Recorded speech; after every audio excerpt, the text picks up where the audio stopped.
Hi guys, this is another inbox review of yet another iconic aircraft and bomber of the Second World War, the Avro Lancaster.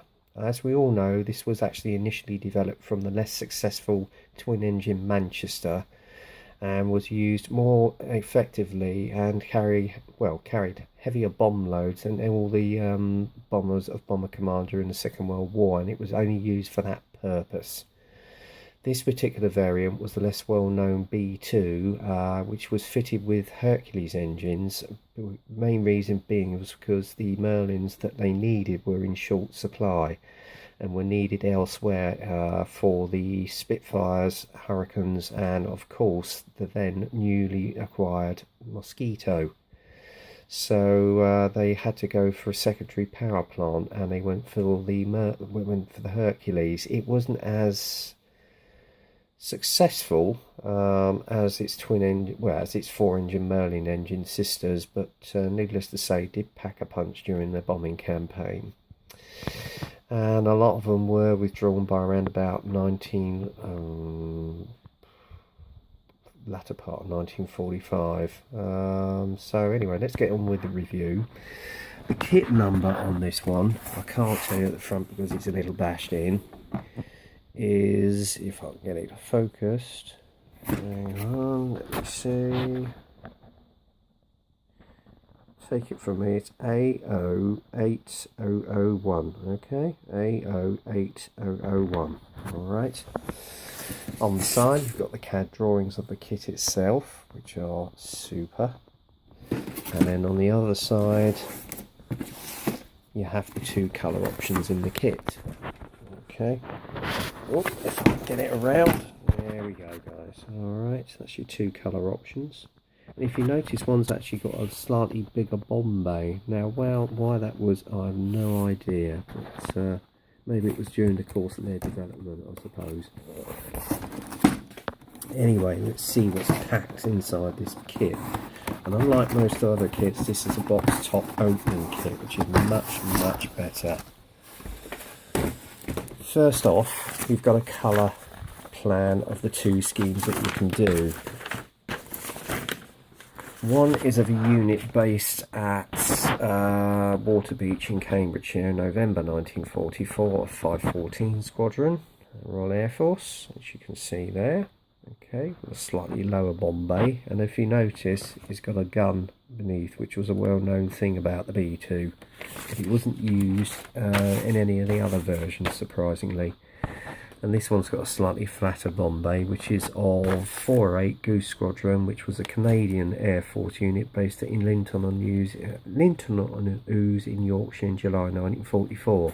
And I think that's the variant I'm going for. So Mike, if you're seeing this, that's why, buddy, and I hope you like that. Okay. Alright, the instruction sheet, I'm not going to go into a great load of detail because it's got 21 pages for it. So I'll just show you various aspects of the actual plan. Again, on the front, you've got a little brief history about the aircraft, okay?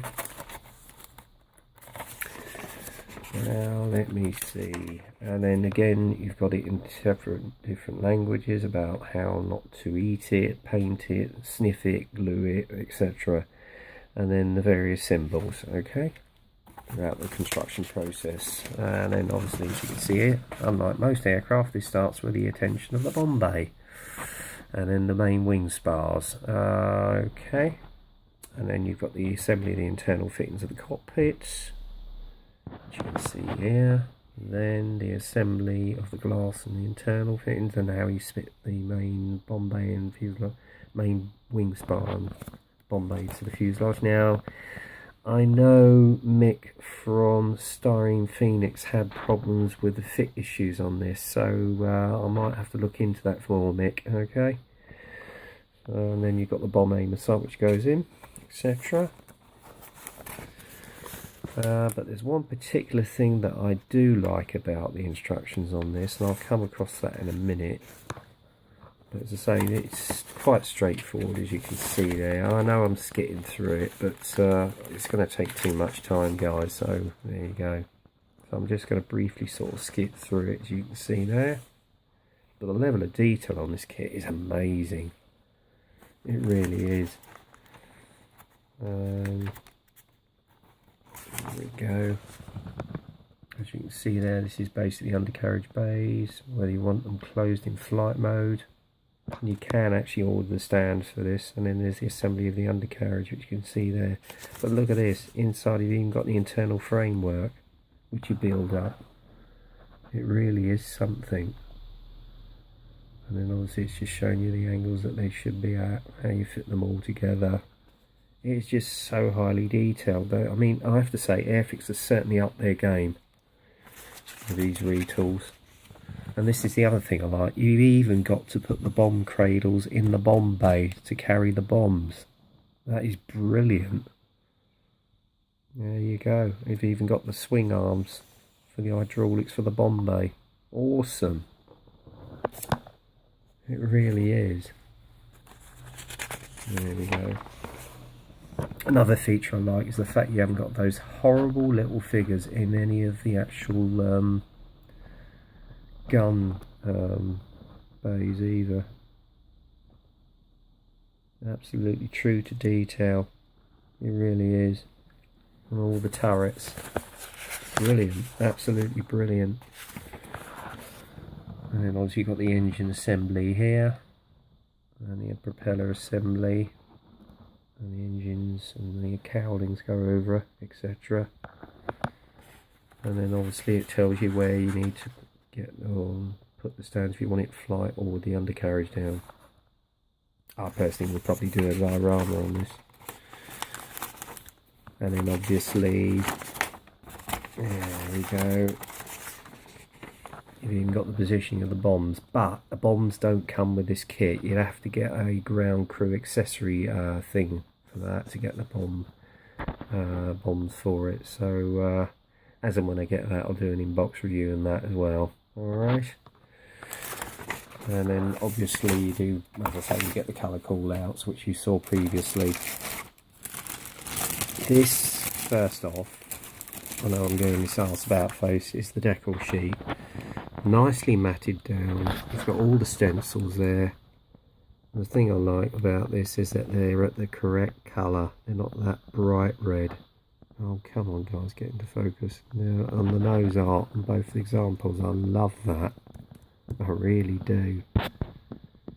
So, I mean, you've even got the navigator's map to put on the table, look. I mean, wow, look at that. Awesome. Okay.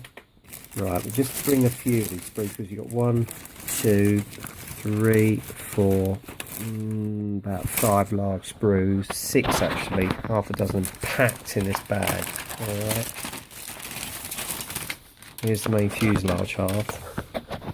Superb recess panel detail. Oh, absolutely crisp. Beautifully done. I think you can get aftermarket flap accessory sets if you want the flaps down for this. But it's just so beautifully moulded. I mean, look at that. Crisp as anything. And even there's your control panel. Is that you? Oh no, I think this is part of the internal part of the actual undercarriage bay. Yeah, it is. Look at that. Super. And even the interior is so beautifully detailed. It really is. I just love it. I really was taken aback when I opened this kit and had a look through it. I really was. Actually, let's take them all out of the bag. There's the bomb bay. Look at that. Awesome. Absolutely awesome. There's your wheels. And they've even got them weighted, look, with the weight of the aircraft. And there's your wings. Beautifully recessed panel detail again.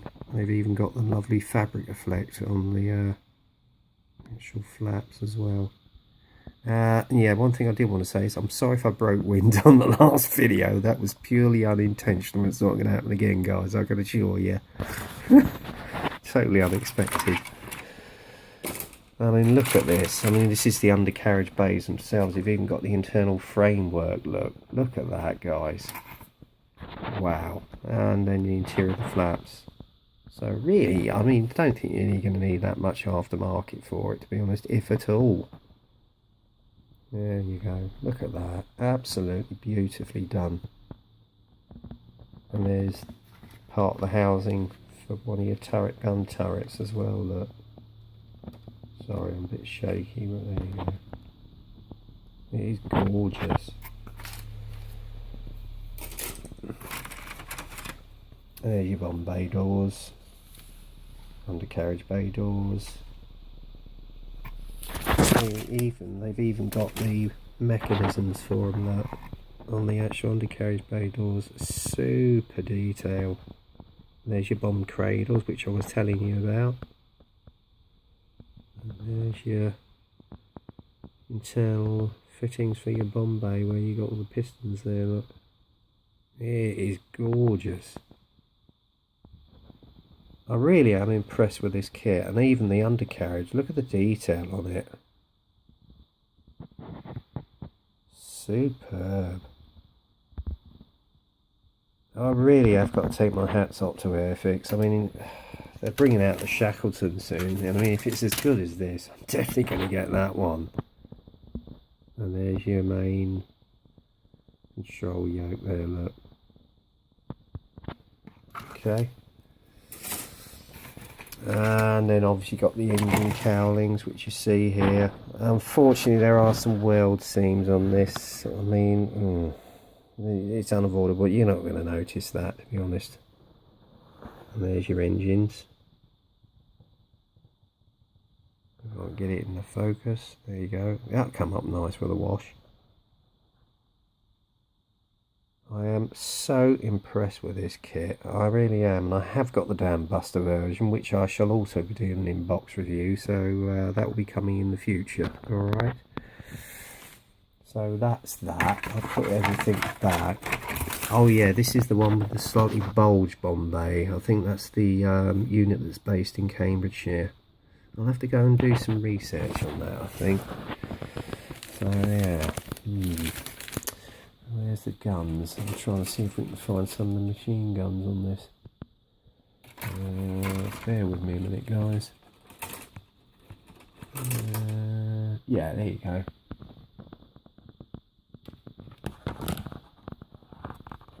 Let's see if we can get it in focus. No. There you are. Try and keep still as well.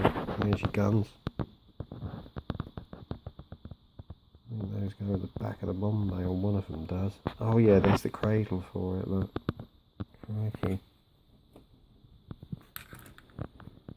That is one hell of a kit, I'll tell you. I was so blown away when I actually opened it and looked at it, and to be honest guys, this is the best 1/72 Lancaster kit, or one of two I've seen for some time. And I mean, there's your turrets, obviously. The glass is very clear, so it's going to be easy to mask. Again, I think you can get some masking sets for these. And there's your cockpit as well. So yeah, I have to say, this is one hell of a kit. Yeah, I think they're still available on the market, so they're still in production. Let's just pop that on the top there. So yeah guys, definitely get yourself, if you can, and if you're a lover of the Lancaster or any of the bombers of the Second World War, particularly the Lancaster, get one. So there you go.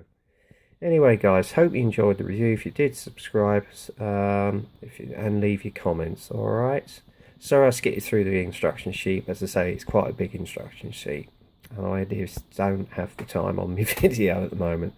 So anyway, until then, get kit crazy, happy modelling, and I'll see you on the next video.